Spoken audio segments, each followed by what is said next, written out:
Greetings, Mavericks and new viewers.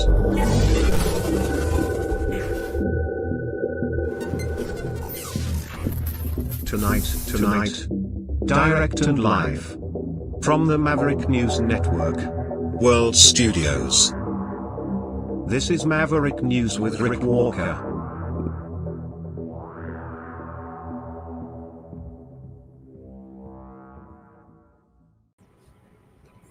Good evening, everyone. Welcome back, Maverick family and new viewers. We have a show that, for me, began as kind of a kick in the head overnight when I learned of this new investigation into an iconic, legendary American hero, Buford Pusser, from Adamsville, Tennessee. A kick in the head because I just never saw it coming. And it ties right into everything we do here every night, which is seek truth. And yet, even now, with this kick in the head, the truth remains elusive. I'll explain all of it as the show evolves.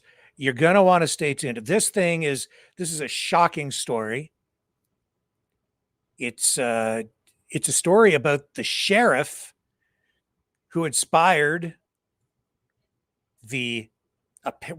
they were supposed to be based on a true story, the Walking Tall movies. So we'll get into that. We have other political stuff to talk about tonight. We'll also talk about why there will be no peace in Ukraine anytime soon, and I'll show you why. And more. But we're going to concentrate on this story out of Tennessee because it was national in scope for decades. It still is. There was a movie made not that long ago, like a remake. And this is something that also resonates with people here in Canada as well. In fact, internationally, even beyond the Canada-US borders. So stay with me. This is a truly shocking story, and I have an exclusive interview related to this that I'm going to share with you tonight. I pre-taped it earlier today, but this is exclusive. You won't hear this anyplace else. You won't get this anyplace else, just here tonight on Maverick News. Stay with me.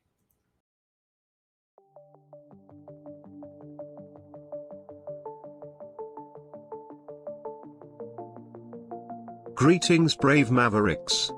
Our quest for truth continues. We go beyond fake news. Together we expose propaganda. Together we pull others out of rabbit holes. We are maverick thinkers. We are all unique individuals, defenders of individual rights and freedoms, credible, trusted, grounded in reality. Maverick News. Defending free speech. Donate at freedomreporters.com. Do it now. Tomorrow may be too late. Maverick News. The world is watching.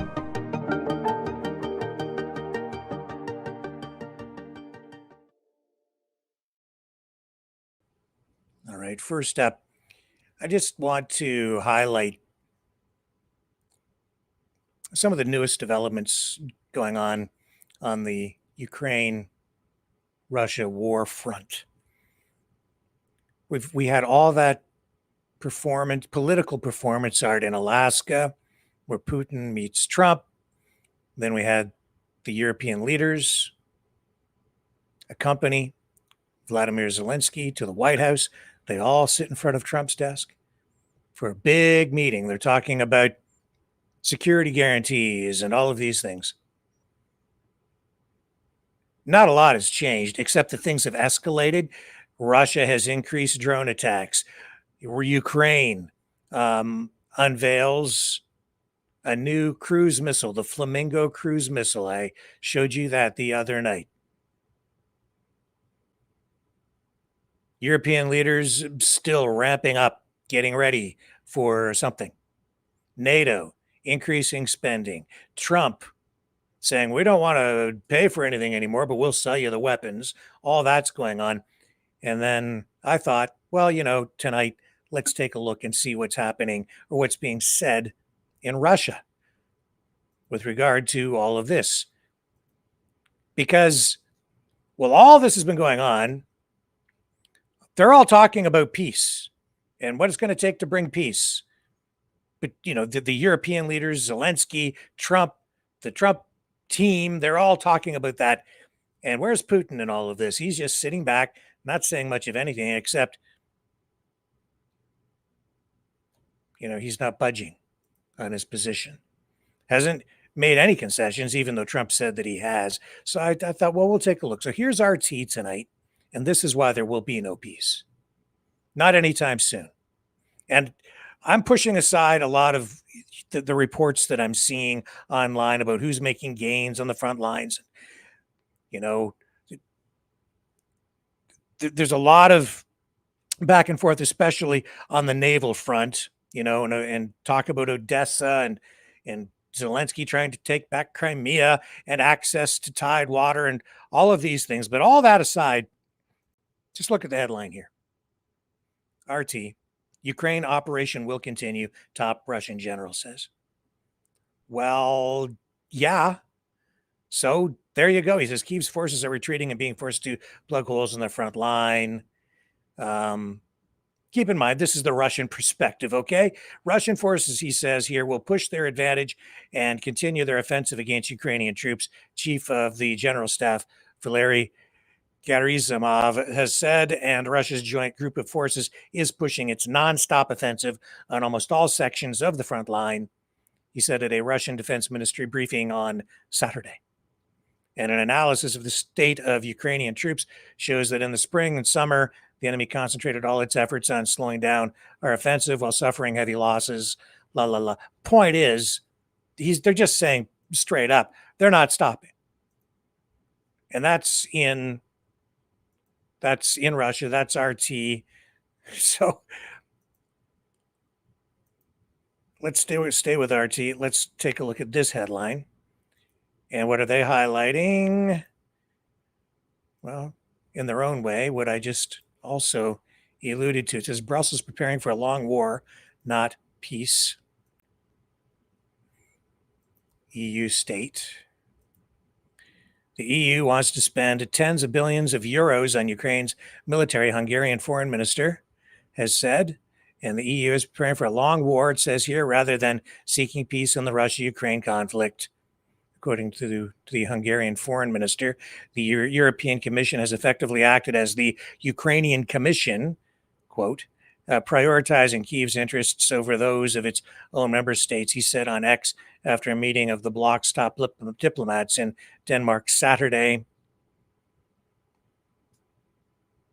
So this is what's front and center. This is what's forward facing in the information war in Russia, RT, internationally as well, right? Because RT is an international media outlet. And that's what they're talking about right now. This is not a war that's on the verge of ending. In addition to that, you go back over here to the North American side and the Europe side, and this is in defense news.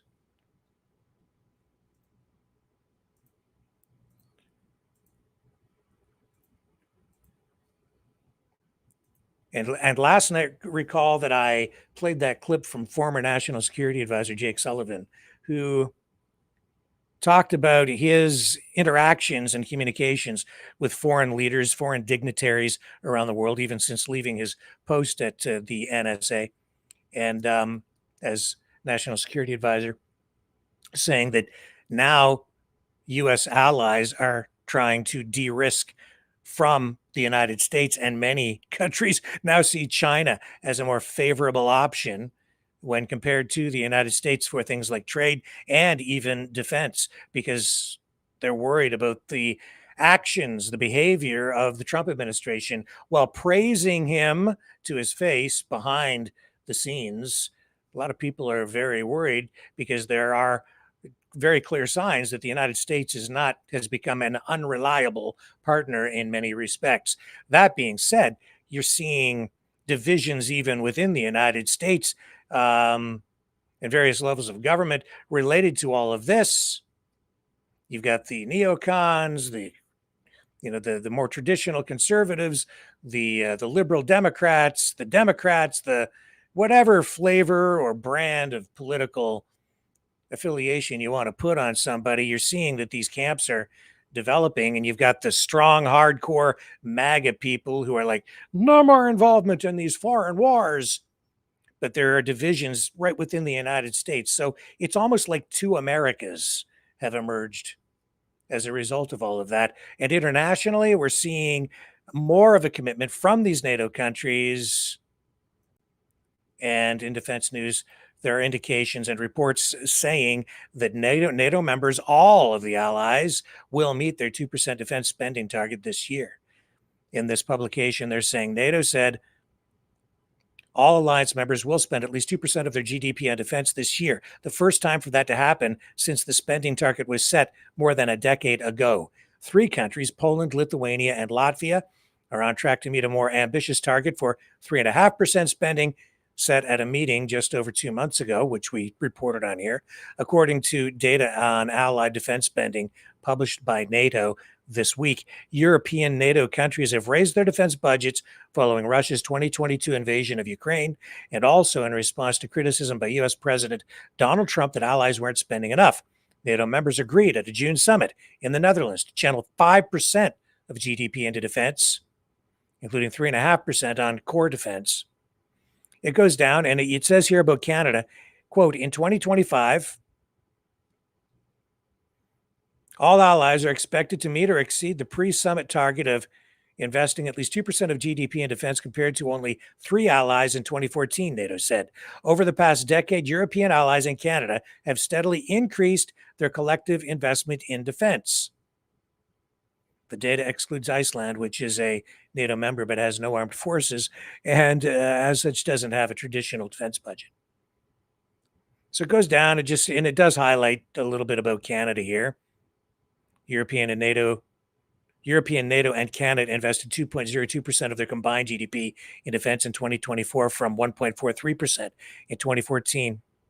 And all NATO members except Belgium are expected to meet a target to spend at least 20% of their defense expenditure on major equipment. Now, we've seen Mark Carney, the Prime Minister, just come out and pledge that Canada will increase its spending substantially over the next decade, even sooner, really, accelerating the spending. But on the Canadian side, I just say that on the Canadian side, Carney still has to table a budget. That will happen in October. That defense spending will be included as part of that budget. Then the question is, will he have the support of the House? Will he have the support of enough parliamentarians to get that budget passed? That isn't clear.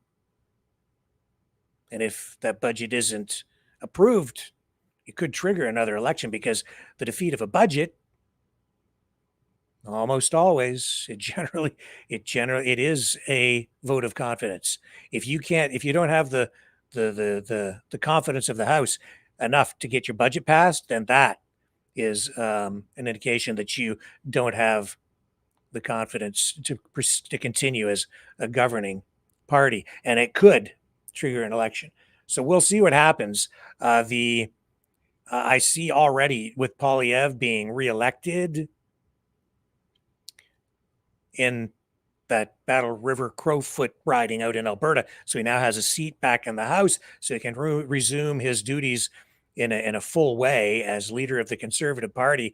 He's kind of pivoting with his rhetoric and going harder right, I have noticed.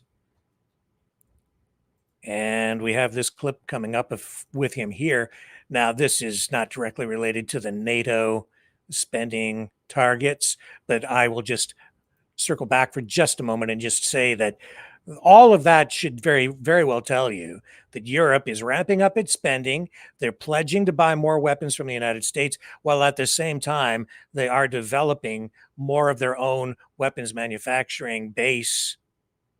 And as a result, they're very focused on defense spending, and they see what they believe to be an existential threat from Russia emerging, developing. So neither side is of the mindset that they're ready for peace. This is just escalating. So that's the bottom line. This is not over yet. All of that political performance art that we saw, that theater at the White House and in Alaska with Trump and all the leaders and Putin and Trump meeting up there in the land of ice and snow, it's all for nothing. It's all optics for some political reason. It was a PR exercise at the end of the day. It's becoming very clear.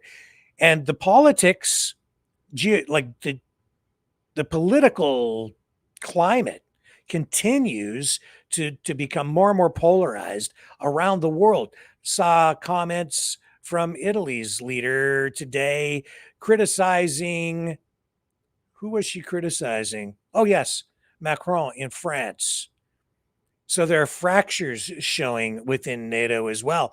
And she's more, she's gone further right. She's very much in Trump's good graces. Macron, not so much. He gets along with Trump, or appears to. But the reality is, you're seeing all the chess pieces being moved into place for a huge realignment geopolitically, as these major powers, China, Russia, and the United States, focus on the future and seem to be carving up the world in new ways. Specifically, right now, you look down at Venezuela, and this isn't really getting much of any media play up here in Canada or the United States, but the United States has moved military forces into position all around Venezuela. They say they're going after Maduro, and that is because they're using the justification of combating drug cartels, when it's pretty clear that I don't know why you need aircraft carriers to combat drug cartels, but that's what's going on down there. There's a lot more to that than meets the eye. Keep your eye also on the troops amassed on the U.S.-Mexico border and the 51st state rhetoric, which is ramping up and just hitting a fever pitch up here in Canada. It's destabilizing everything up here. I've never, and I'm sure you've never in your lifetime either, seen Canada so unstable as it is today. And with that, Poilievre trying to capitalize on this huge shift to the right all around the world. More parties moving harder right in Europe and in North America. And here's what he said today, or I don't know if it was exactly today. I mean, just recently posted today anyway, as far as I know. But I'm trying to assess this to see how much weight to give it, and I'm trying to assess how I should be looking at this. What perspective should I be using to analyze this clip? I like to say, Trudeau was a post-nationalist. Carney calls himself a globalist. Trump is a protectionist. I'm a Canadian nationalist. Canada first. We should put our own country first in everything we do, whether it's foreign policy, immigration, trade, economics. We should put Canada and its people first. And that is a big distinction from the globalist and post-nationalist view that the Liberals have imposed with great devastation over the last decade. So I know that a lot of people will be very skeptical of him saying that. And I'm not sure what to make of it, because there isn't really a clear definition of what he means by nationalism. When I saw Trump come down that escalator and begin his campaign back in 2016, I realized that what we were seeing there was the emergence of nationalism in the United States, but there are different flavors of nationalism. Certainly, there's the form of nationalism that we saw during Nazi Germany, and I am seeing red flags, especially, in both Canada and the United States, especially in the US, with regard to that. But what do I make? I'm not sure what to make of Polyev saying that. Does he really mean that, or is that just like him signaling to certain voters in order to bleed off support from the right or the far right, or however you want to characterize that? Is he's saying the words in order to try to cultivate more support and score some votes, flirting with them but not really meaning what he's saying? Definition. What does nationalism mean? How would Pierre Poilievre define his nationalism, his conservative brand of nationalism? Because certainly when I see in Canada a lot of the right-wing influencers, just prominent people within the right-wing political movement, populist movement, even when they're referring to Polyev and they're talking about him, most of them see him as being sort of disingenuous, that he's like just a political figure that maybe they voted for even in Battle River Crowfoot or even in the last election, but he was just like a better alternative to Mark Carney, but not really what they want. And they're looking for something harder from a leader. And I don't know if he is really the guy that will deliver. Maybe he would be, but I don't know how many people on that side of the political spectrum really are going to believe him. Yet they may still vote for him because they may not feel that other figures on that side have enough support or organization, or that they just don't carry enough weight in the political arena to get themselves or enough party members elected to form a real opposition to the Liberals in Canada. We'll see. I think this is going to ramp up. This is going to become much more polarized in the maybe even just weeks ahead, because who knows what's going to happen between now and October and that budget. You're going to see, I think, really serious. Well, you're going to see an escalation of the information war in Canada, probably starting middle of September. Really starting to crank it up as we get closer to that budget. They will try to make hay with that. And then it's going to get really interesting as we get down to that vote. My prediction, the budget will pass. Whatever is in it, it will pass, because Carney will make some sort of a deal with the Conservatives the same way that he did to get that legislation passed so that he could jam through pipelines and get infrastructure built in the country with that new piece of legislation that was just recently introduced, and he got it passed. He promised he would do it during the election, but he needed the Conservatives to do it. And even though they criticized it, they went into the House. They voted in favor of it. And he needed to get that done. So there's something else afoot between the two parties. Some people will criticize them and say that's because we have a uniparty. It's probably a little bit more complicated than that. Who knows what really goes on in the back rooms? Who knows what the truth is? It's elusive, but our quest for truth will continue on the other side of this.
Maverick News. The world is watching. Speaking of truth, let's take a little scroll through Truth Social and see what Donald Trump is saying tonight. We should just turn this into a regular, everyday news feature here on the program, because it doesn't matter what day it is, Trump is making headlines. And more often than not, he's posting about it first right here on Truth Social. He says DC is virtually, in just 14 days, a crime-free zone, all caps.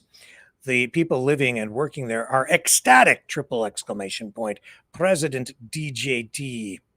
Then down here he says, 6 people were killed and 24 people were shot in Chicago last weekend.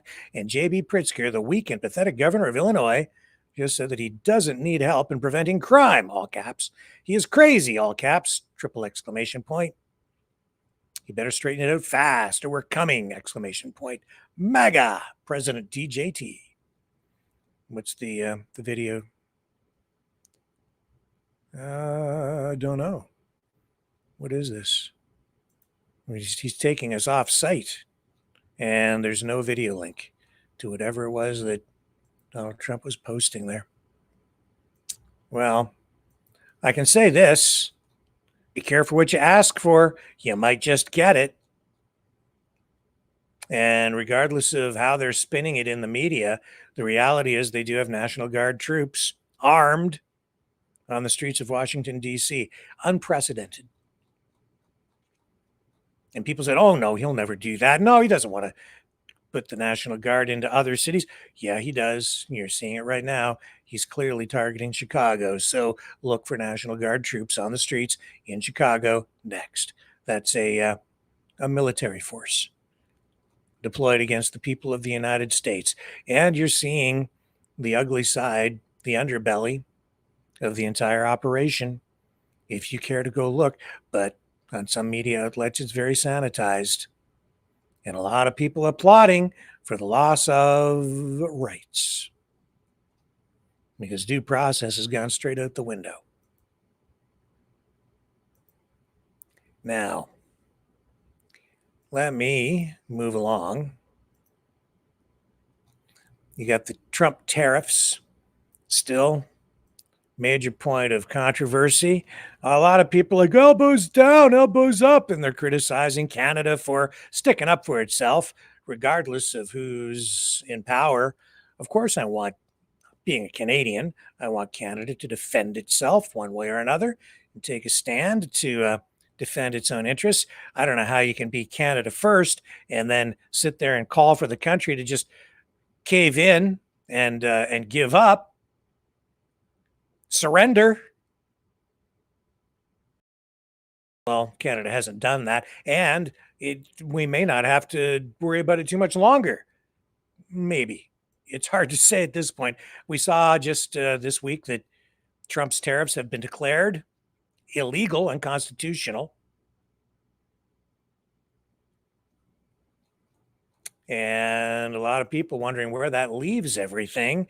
As a result of the court ruling, the tariffs are still in place at the moment, but something's going to give. I'm not sure what as this plays out.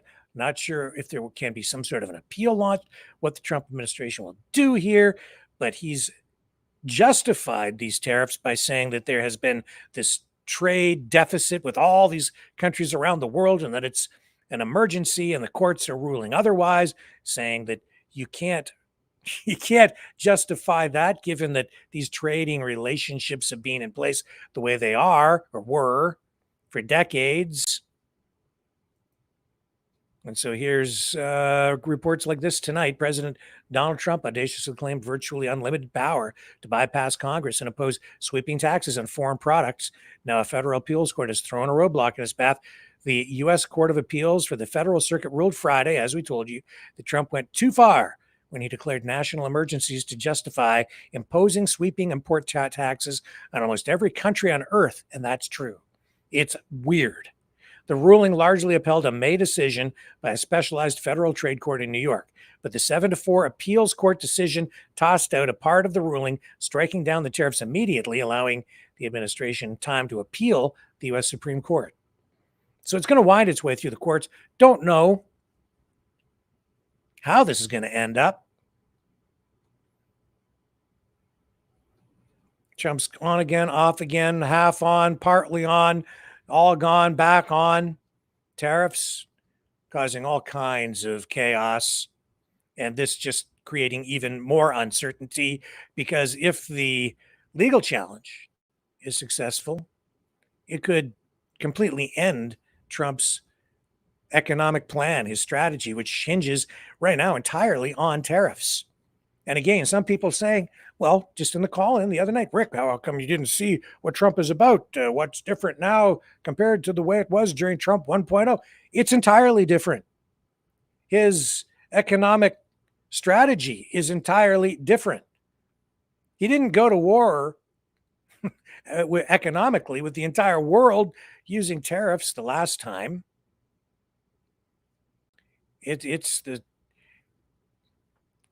Yeah. And I've also seen over the past 24 hours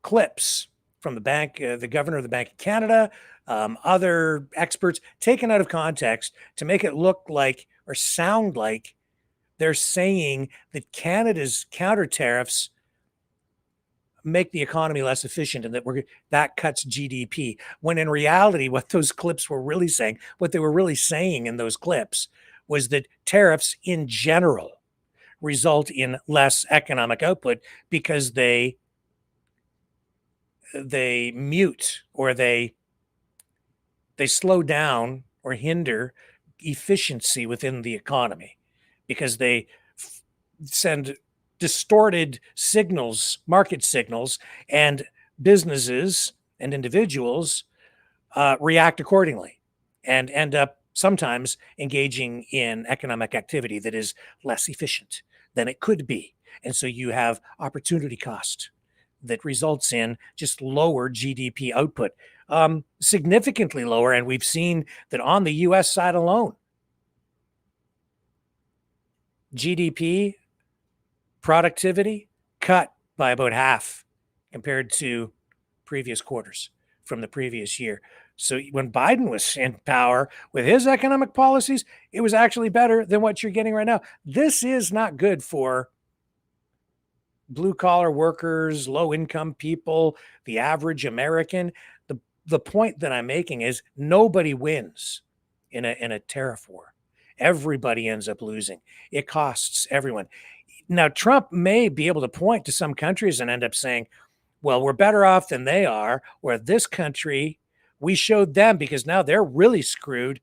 But in reality, Americans end up paying more too. And not just up front, but also in lost opportunity and lost efficiency. Therefore, less income for people at the end of the day. And America ends up weaker. You'll see. It takes time for this stuff to work its way through the system. We're just beginning to see the effects that this is having, especially on inflation. And so this is going to unfold over the next year or two, and the real economic impact is yet to hit. Now, back to the other top news stories of the day. Maybe we're ready to get into this whole thing with Buford Pusser. Yeah, we're about there. Okay. Well, let's do that. We'll take a short break. We're going to come back. We're going to get into our feature report tonight on this new investigation into, well, I'll call it the Walking Tall mystery, an unsolved crime that resulted in many movies and even a television series being made, and it made a hero out of Buford Pusser, a sheriff from Adamsville, Tennessee.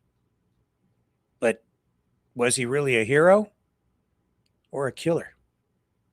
We'll dig into it on the other side.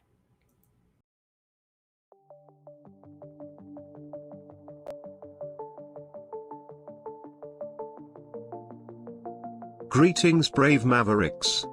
Our quest for truth continues. We go beyond fake news. Together we expose propaganda. Together we pull others out of rabbit holes. We are maverick thinkers. We are all unique individuals, defenders of individual rights and freedoms, credible, trusted, grounded in reality. Maverick News, Maverick News. Defending free speech,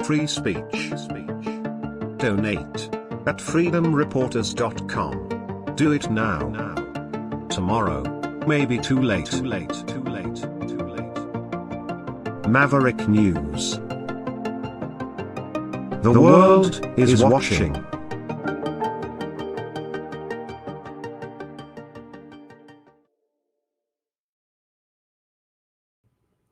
It was 1973. So I was just a kid. And I was sleeping over at a friend's house. And he wanted to watch, I'm pretty sure it was 73, it might have been 74, because it was on television. I was very young. He wanted to watch Walking Tall, and it was this big television debut for this huge movie. And I think ABC was running it. I don't remember for sure. It doesn't really matter at this point what network, but the movie was going to be on TV, and it was violent. And they ran disclaimers. Walking Tall. He's like, I want to watch Walking Tall, Rick. I want to watch Walking Tall. So the whole night was about watching Walking Tall. And so my friend's dad was there, and we were watching this movie, and I didn't know what to expect. And my God, especially for the time, like the violence, it was riveting, shocking to me. And it was supposed to be based on a true story.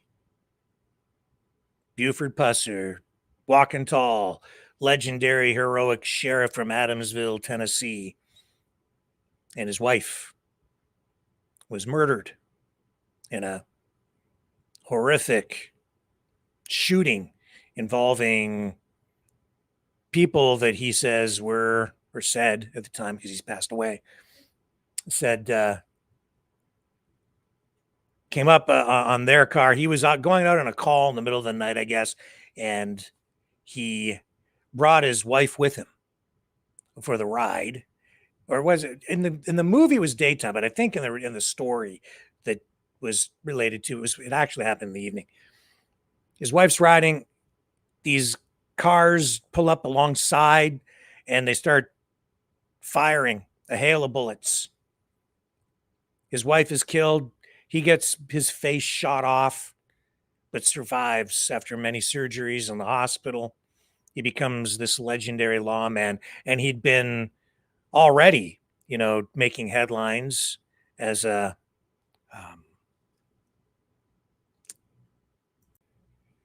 lawman because he was doing battle with organized crime, we were told, and standing up to some of the toughest guys down in Tennessee. And that stick right there, that was what made him a legend, because, he kind of took matters into his own hands. It wasn't really vigilante justice, I guess, because he was the elected sheriff, reelected in 1968 for a third and final term. And you see the scars on his face right there from the gunshot wound to his face. And there he is there. And there are two, the movie posters, one from the original movie. I believe that was 1973. Joe Don Baker played the lead role, played Buford Pusser, and Elizabeth Hartman, I believe, was the woman who played his wife, if I'm not mistaken. And then in 2004, Hollywood made another movie, a remake, Walking Tall, with The Rock, Dwayne Johnson. So this was the stuff of, Americana. This has been my entire life, really, pretty much. Something that I grew up with, a story that I thought I knew, had come to understand to some degree. I thought I knew the story, but now there were always rumors about what the truth of the matter was. What really was the true story behind this? Because the killers never actually found. The killer, Buford Pusser's wife, murdered in that car, and the people responsible never caught. Well, that was now over 50 years ago. And this week, investigators, after several years of looking into the matter again, after receiving a tip about where a gun used in the commission of the offense apparently might have been found. So they, I guess, were given a tip on a weapon, and one thing led to another. They exhumed the body of Buford Pusser's wife. The whole story now seems to be unraveling in a really major way.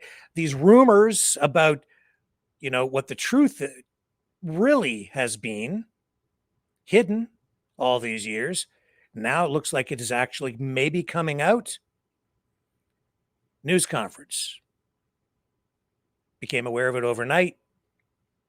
And here's the District Attorney General, Mark Davidson, explaining why inconsistencies found by investigators led them to use modern forensic techniques over the course of at least a couple of years. They've been re-examining all of the evidence, and they now say they are as close to justice, true justice, as they ever have been.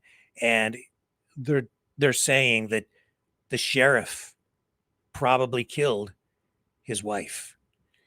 I say probably because he's dead.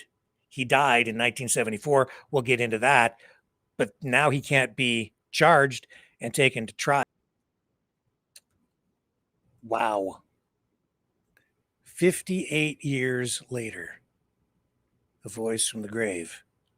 And some people are saying that they should leave well enough alone. They're saying this is just too hard on the family. But I'm going to bring up a video that the Texas Bureau of Investigation highlighted during this news conference. This is a family member commenting on what has happened. Here we go.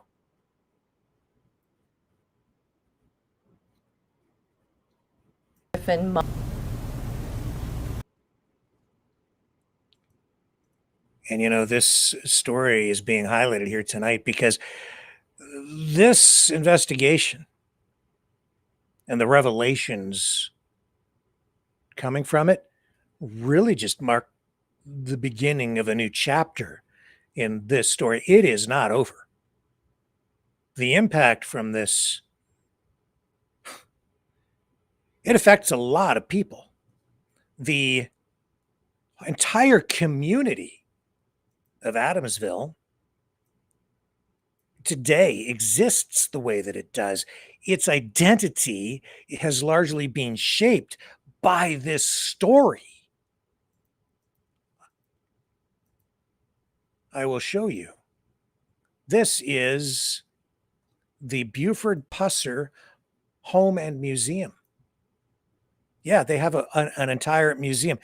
It's a tourist attraction in Adamsville, with this quote from the legendary sheriff: "What's right is right, what's wrong is wrong. It doesn't matter who you are, Buford."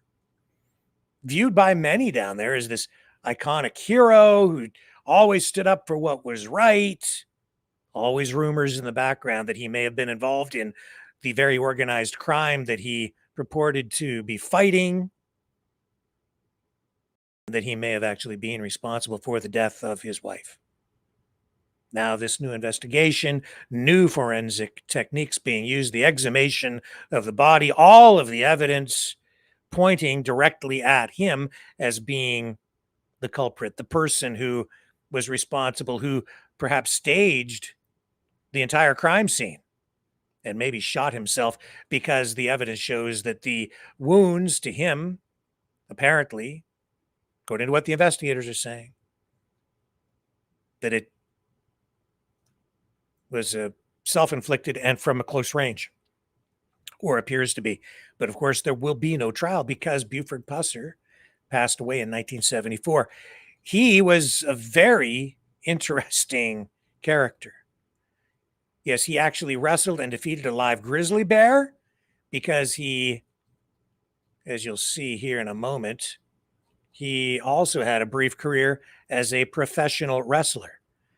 But the community relies heavily on tourism, driven by the Buford Pusser, Pauline Pusser story and the movies, which elevated this to a piece of Americana. Back to, hang on here. Going to take you back to these slides. Those movies, huge, huge advertising vehicle really for the entire community of Adamsville, right? And as I say, there's a picture of Buford Pusser when he was a professional wrestler and showman, actually made national headlines, got national attention as a wrestler when, yeah, he actually wrestled a grizzly bear in the ring, a real bear. So he's a big man, big presence. I don't know if that phrase, walk softly, not, he didn't coin it, walk softly but carry a big stick, but he maybe helped define it, because it was this big stick that he carried around that also made him famous, because people knew that if you were on the wrong side of the law, if you were into gambling, prostitution, rum running, moonshining, bootlegging, Buford might show up with his stick and give you a good wallop. Well documented that he did that. And that was in the movies and TV shows. Not just one movie, several movies. That movie in 1970, produced in 1973, might have been 74 when I saw it, just stuck with me. The violence in that, it just was shocking to me as a kid.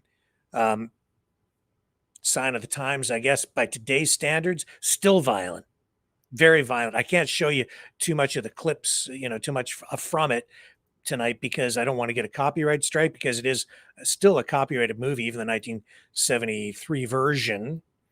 But it's not the only movie that was made. There were at least 3 movies made, a trilogy. The 2004 version with The Rock, and there was also in the early 80s, I think 1980, 81, there was a 7-part miniseries on NBC called Walking Tall that was also produced. I have a promo from that. Expose a blackmail ring. And on Walking Tall, a mysterious hitman stalks Buford to a deadly showdown. That's Lobo, BJ and the Bear, then Walking Tall Tuesday on NBC. So the legend just kept growing and growing over the years. I was captivated by it. I didn't really key in too much in the 80s and that, but as a kid, like, it was a legend, and that movie still in my brain from 73. The entire community of Adamsville relying on it in many respects to fuel their economy today because of the tourism. They even have a Buford Pusser Festival. And this investigation, as it has been ongoing, media, not just locally, but even nationally, picked up on this because the stakes are so high for Adamsville, Tennessee. This was a prelude of things to come as the investigation was underway. Buford Pusser is arguably Tennessee's most famous sheriff. He died back in 1974. Now, 5 decades later, his hometown honors him. Continuing with our special reports, lawman, legend. News 2's Mark Kelly takes us to Adamsville and a festival named in memory of the man famous for walking tall. Every Memorial Day weekend. Like so many towns across America, Adamsville, Tennessee is kicking off summer with a festival. But this one is different. Yes, it has the fast rides, but it's also named after one man famous for single-handedly taking down prostitution and bootlegging. Buford Pusser was sheriff here more than 5 decades ago, and sometimes it shows. Now, you're just 10 years old. What do you know about Buford Pusser? I don't know what that is. But ask others, and it feels like Sheriff Pusser was just here. How about you ladies? Do you know about Buford Pusser? Did you grow born and raised here? I was. And so what do you remember about him? Him being the sheriff. Yeah, because I hate to say it, but my father spent time in his jail. What kind of stories would your father tell about Buford? He told a lot of stories because my father used to make moonshine. Oh, so you definitely know. And my grandfather. And so I'm sure Buford wasn't all that much liked in your home. No, not really. In the 1960s, McNairy County was getting a bad reputation as the home of criminal organizations like the State Line Mob and the Dixie Mafia. A local historian says Sheriff Pusser busted as many as 57 illegal moonshine operations in just 1 year. But some of those have been exaggerated over the years as well. So you knew the name Buford, but what did you hear about him? What were the stories that were shared? Well, I heard about how he cleaned up our entire county of drugs, and also he did it his way. Let's just say it like that. And he was bad to the bone. And when I mean it, back in those days, he cleaned up well. So he was very well known, and it just kind of grew and grew. Is he a hero? I think so, yeah. Why is he a hero? Well, he tried to do the right thing with everything. However, a shadow also looms over Pusser's hero status and this year's festival. The report on his wife Pauline's cold case could be released any day now. The TBI exhumed her body and started taking a second look at this case a year ago after a tip. Ever since her murder, some have criticized the investigation, saying Sheriff Pusser killed his wife and covered it all up. What if this report comes back and he is the one that killed his wife? What if that happens? How does that change McNairy County?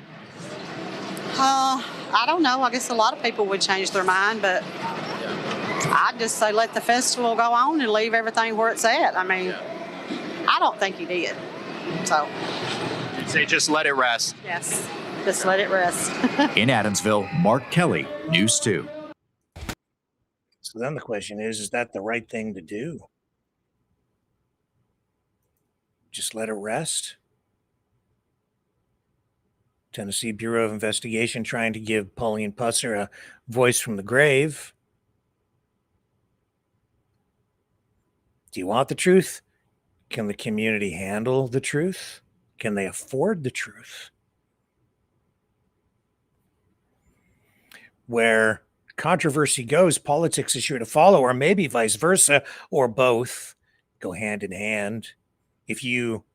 I wasn't aware of this until today, but as I was digging into the Buford Pusser Festival and its history, I learned that in 2016, I mean, you're down there in Trump country, not surprising. And in 2016, who pops up? Do you remember Sheriff David A. Clark? This is a sidebar, okay? A sidebar story, just something of note that just shows the reach and the influence, the impact that the Pusser story has had, not just on Adamsville, but on the entire country and, beyond, certainly in Canada too. A lot of Canadians even go down there for this stuff. The museum, they've been to the festival. I know people. And Sheriff David A. Clark, he was a huge figure promoting Trump in the 2016 election. And here he is in 2016 at the Buford Pusser Festival receiving their Buford A. Pusser Festival Lawman of the Year award. Milwaukee, Wisconsin, in grateful recognition for your demonstration of courage and support to our nation's law enforcement community. As a sheriff who stays true to his oath, your badge, and to the people you serve and protect, while promoting your version of law enforcement and order, that all lives matters. Sheriff Clark, I am honored to present you this award.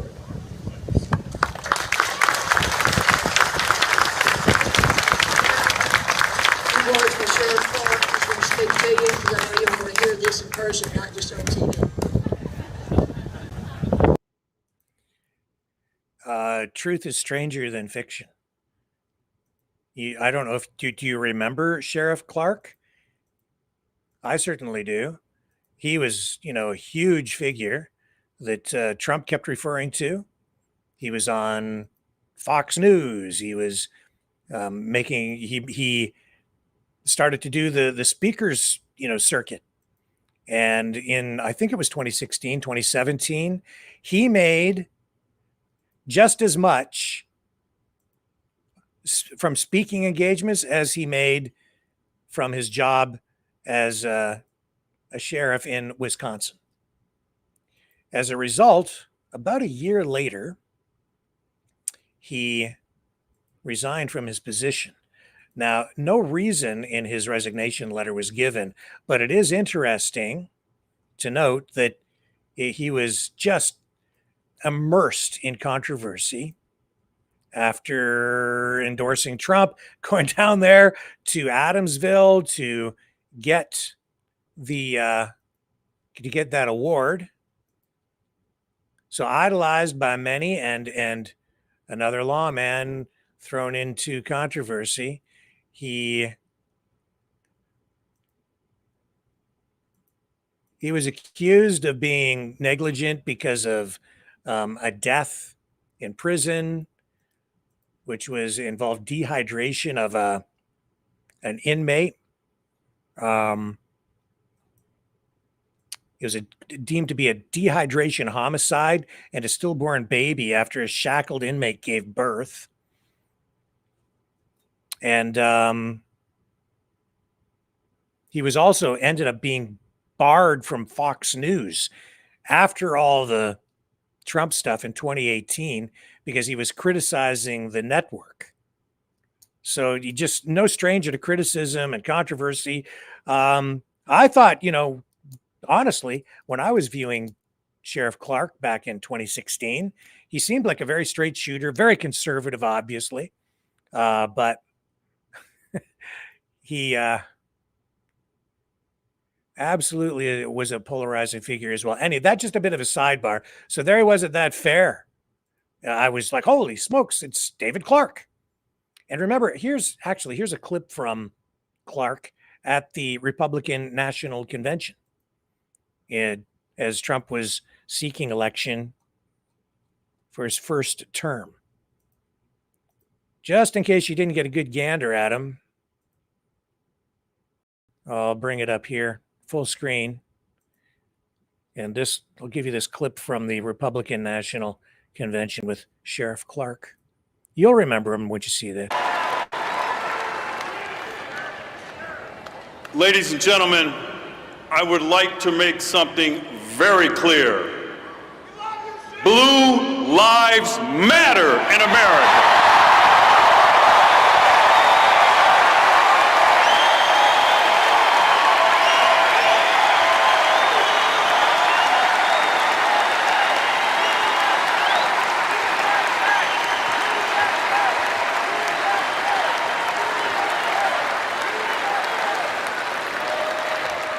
I stand before you tonight with a heavy heart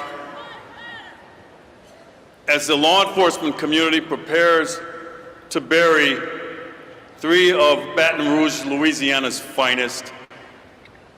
But there is some good news out of Baltimore, Maryland, as Lieutenant Brian Rice was acquitted on all charges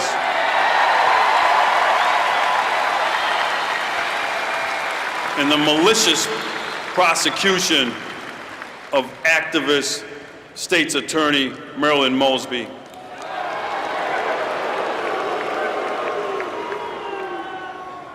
Now I want to talk to you about something important.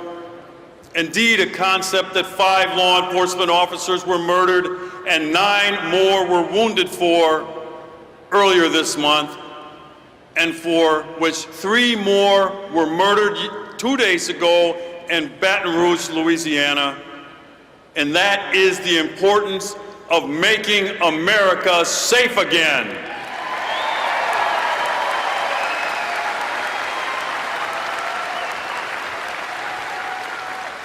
So I don't want to conflate Sheriff Clark with what has gone on in Adamsville. He's just, as I say, a sidebar, but it also highlights how politicized this whole thing has become.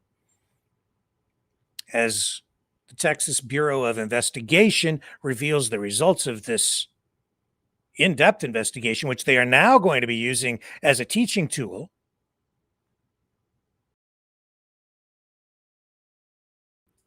some people just say, I don't believe it.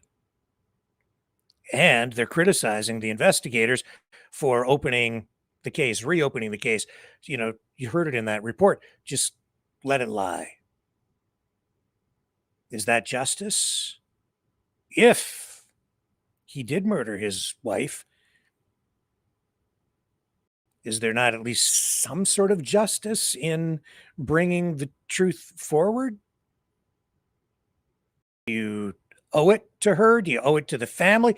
These are difficult questions, especially when you consider the impact that the blowing up this story, this legend, this myth,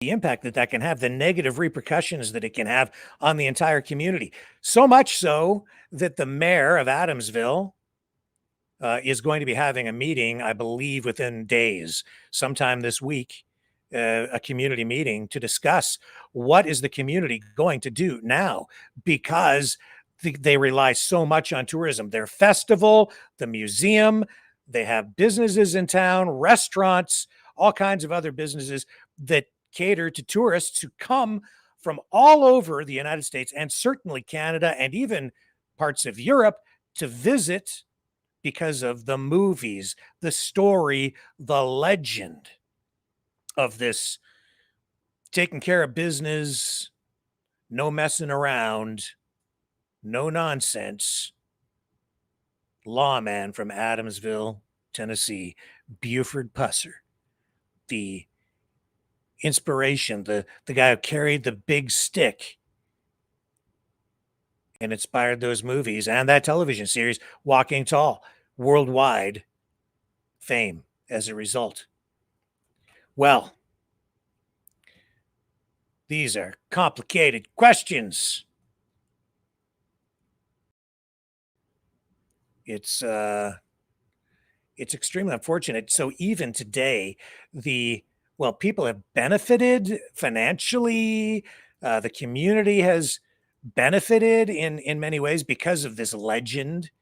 Now people may suffer because of these reverberations from the graves. Some say that there may have been even more crimes committed by Buford Pusser, and I don't know exactly what to make of all of this. I just know that for me, truth is important. For others, truth is important as well.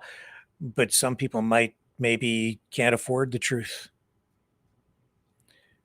We're going to take a brief break, and when we come back, I have an exclusive interview with the former fan club president for Buford Pusser,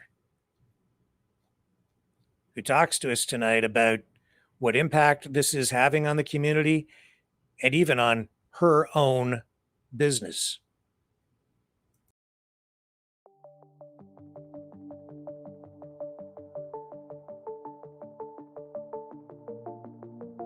Greetings, brave Mavericks.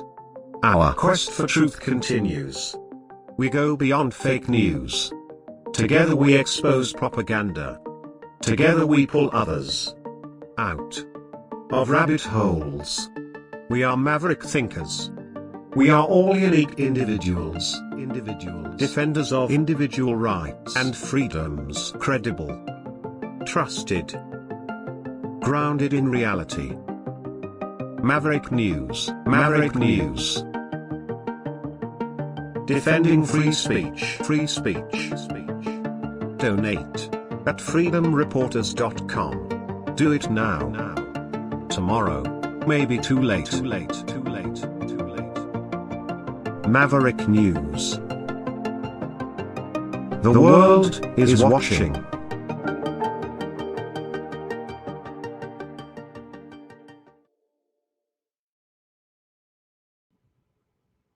Tragedy, true crime. These are things that America seems to embrace, certainly on the media side and in mythology. It's not so much a Canadian thing. This is one of the differences between Canada and the US. They really embrace these stories, these tragedies, even whether it's the James Dean death and his Porsche, which is, the missing, the disappearance of the car, the wreckage, or other things like that. Well, in Adamsville, Tennessee, at the Buford Pusser Museum, you can pick up in the gift shop DVDs of the movies, or you can see the car that Buford Pusser died in a crash in 1974, not long after the first movie came out. This is a picture of his Corvette, which ended up smashed up under very mysterious circumstances as well. Some people believe there may have been foul play involved. That also is an incident that remains mysterious to this day.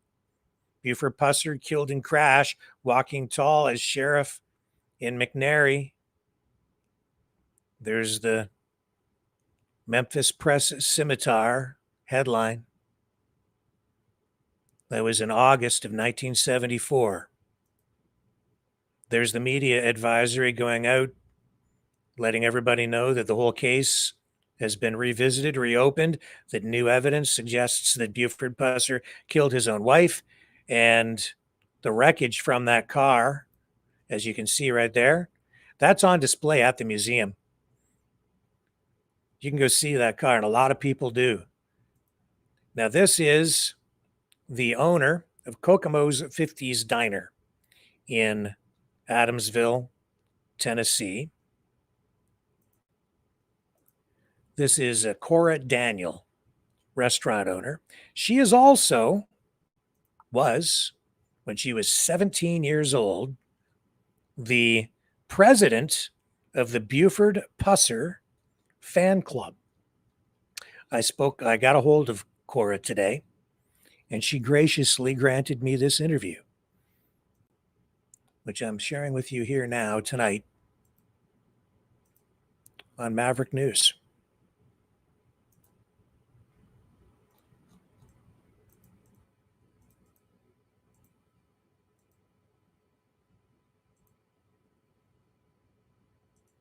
Oh, hang on. I brought it up. I brought the wrong thing up. Just a moment. Hang on. Let me get to this at the right spot. It didn't render out properly. Hang on.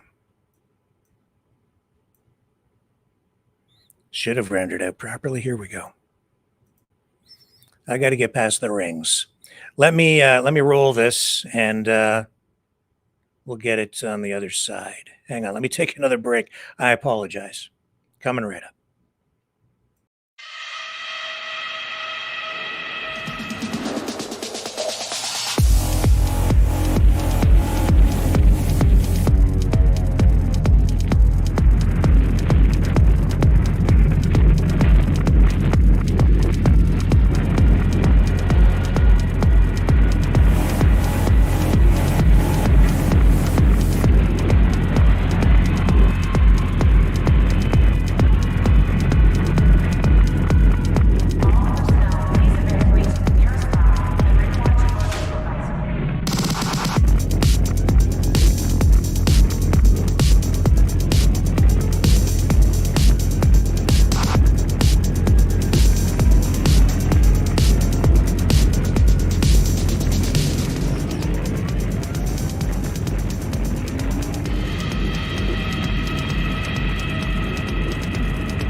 Maverick News. The world is watching. Okay, let me see if I can just did business. I just wondered if go. Here we go. Kokomo? Well, hello there. My name is Rick Walker. I'm calling from Maverick News in Canada.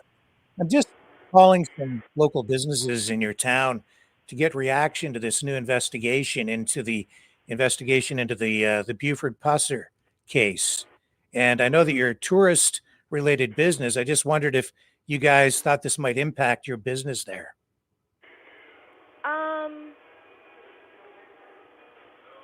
No, just a second, please. Sure, thank you.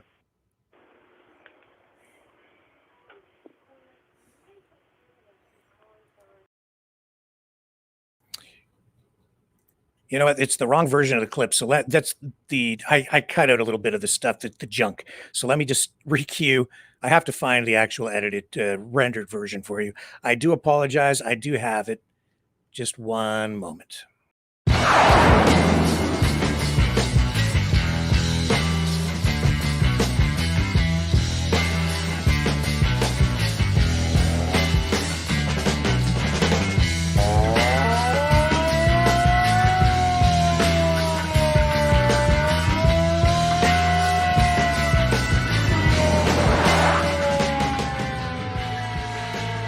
Maverick News. Fighting for freedom. Okay, I think this is it here.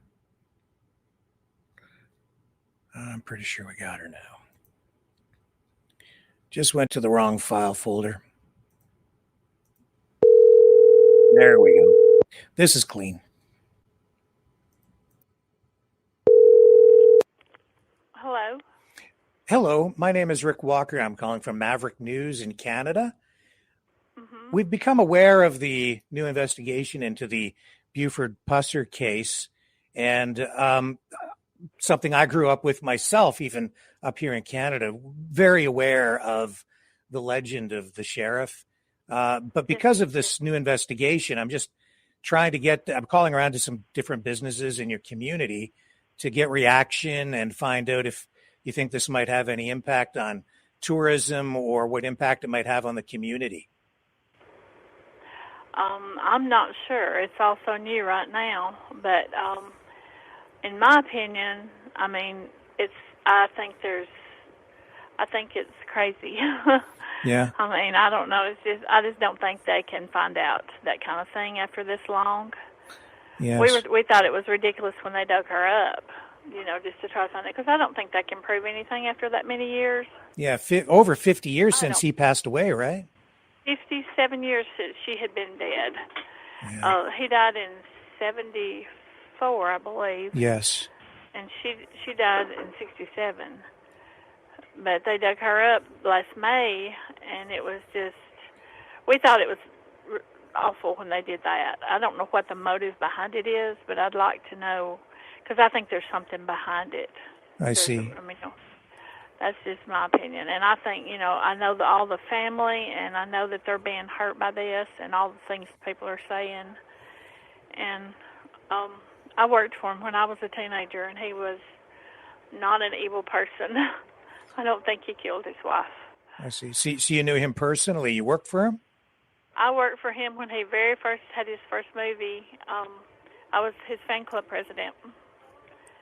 I mean, it was his first fan club. First time he didn't really have a fan club. It was just where we mailed out big sticks and T-shirts and things. He just got started. He'd come in and autograph pictures and stuff, and where I worked.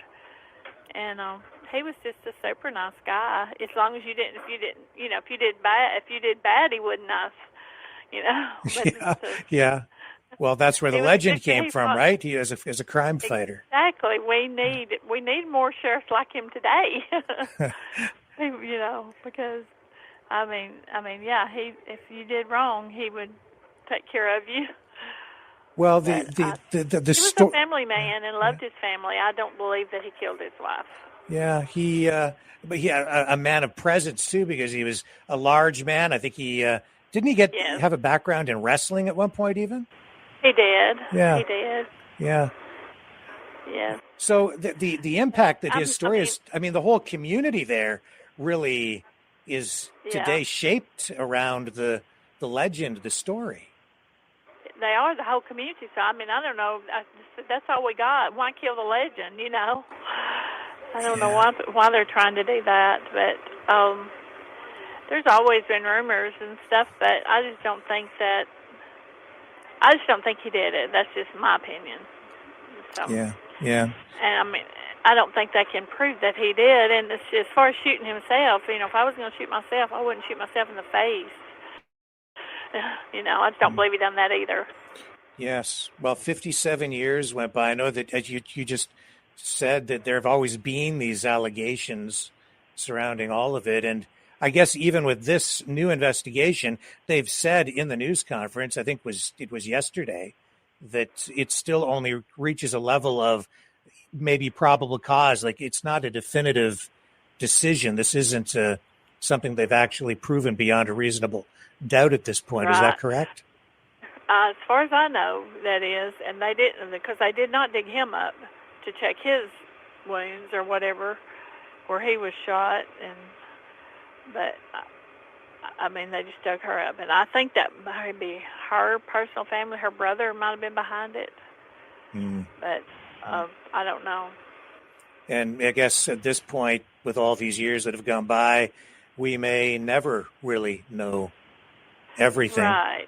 It'll always be questions, but now it's just kind of, I guess, got everybody don't know what to do.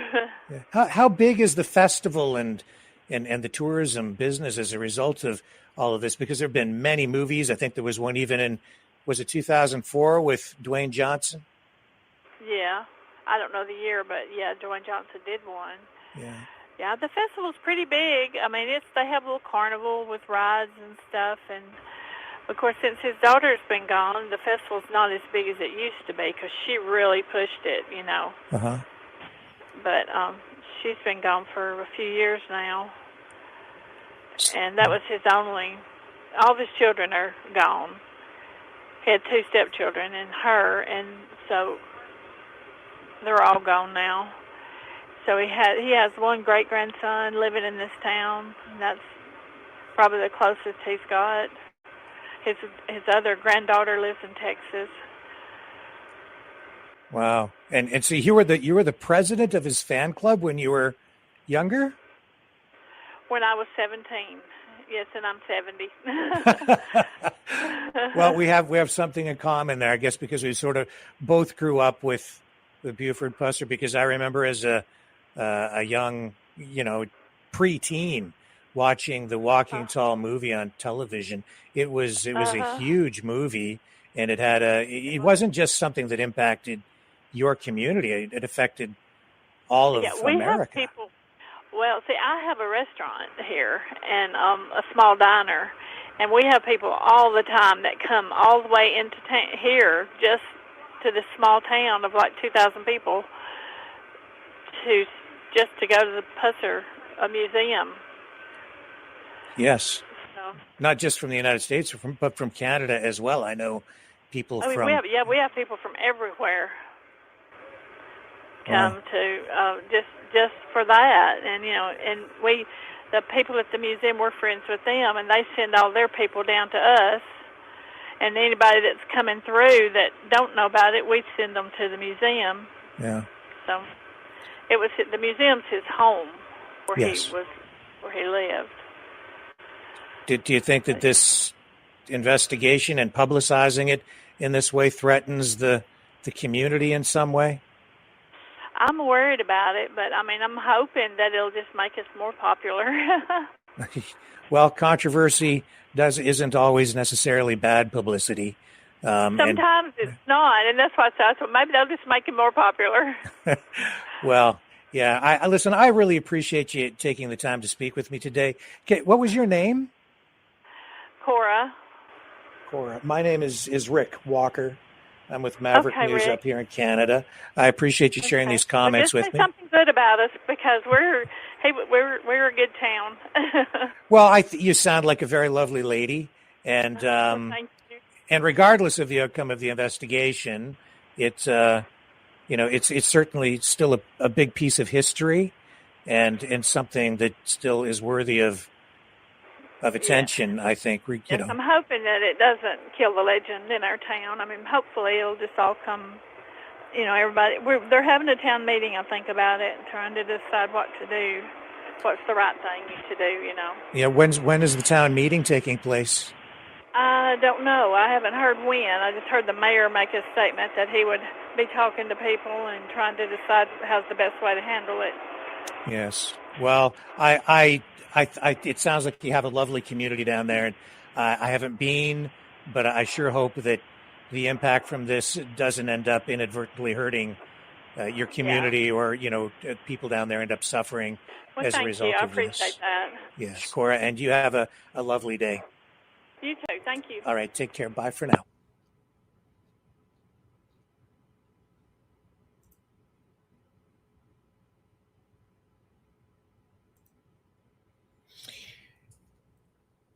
What was that phrase I coined a couple of weeks ago? The truth is elusive, but a lie is always just a lie. This complicates things.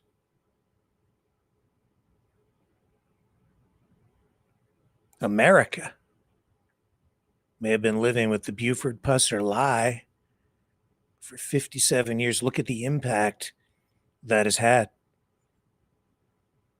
A myth. The money, the injustice, or maybe, as some people assert today, the investigation, this new investigation, is in itself politicized, casting instantly, in a very American way, doubt on what some people say is finally revealed truth. I don't know what the lie is, because in this case, even for me, this piece of Americana and mythical pop culture and history, the truth remains elusive. If we ever even had truth with America, maybe America, as I grew up with it in my mind, and even today, remains a myth. Maybe because I remember America as a youth through eyes of innocence, shattered in part overnight. Whatever it is that is out there, even if it doesn't exist, I sure wish I could get that innocence back. I won't be here tomorrow. I'm taking tomorrow off, but I'll be back Monday, 7 p.m. Eastern. On the flip side.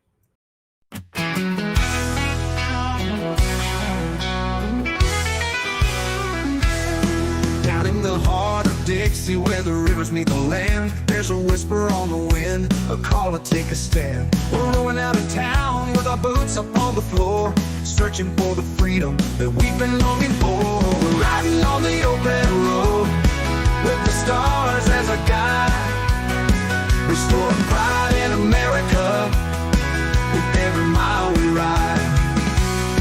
From the mountains to the prairies to the oceans, wide with foam, we're saving America, bringing freedom back home.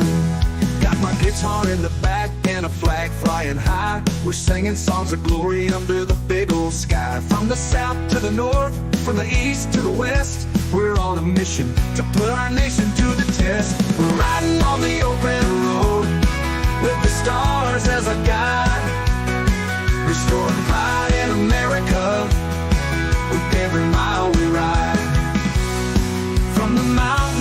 prairies to the oceans while we foam. We're saving America, bringing freedom back home.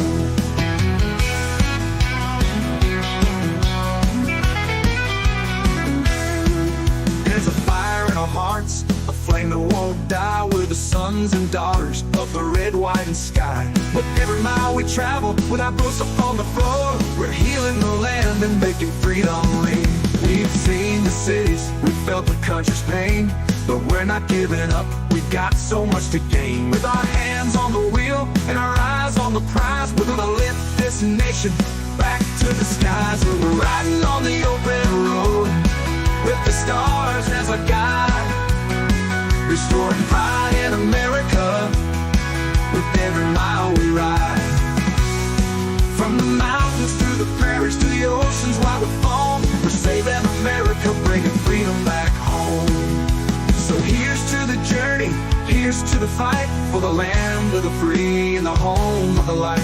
With our boots on the ground and our hearts in the sky, we'll keep on rolling till freedom never dies.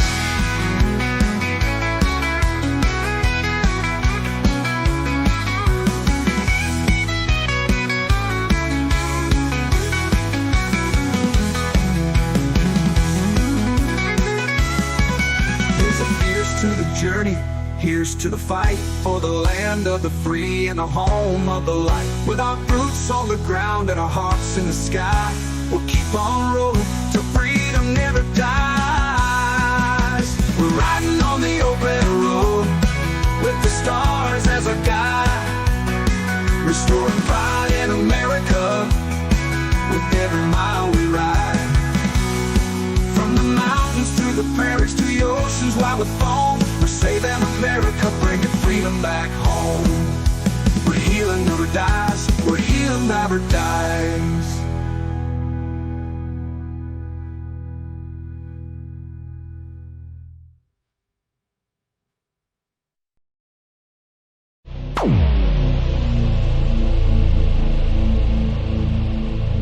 This has been a Maverick Multimedia production.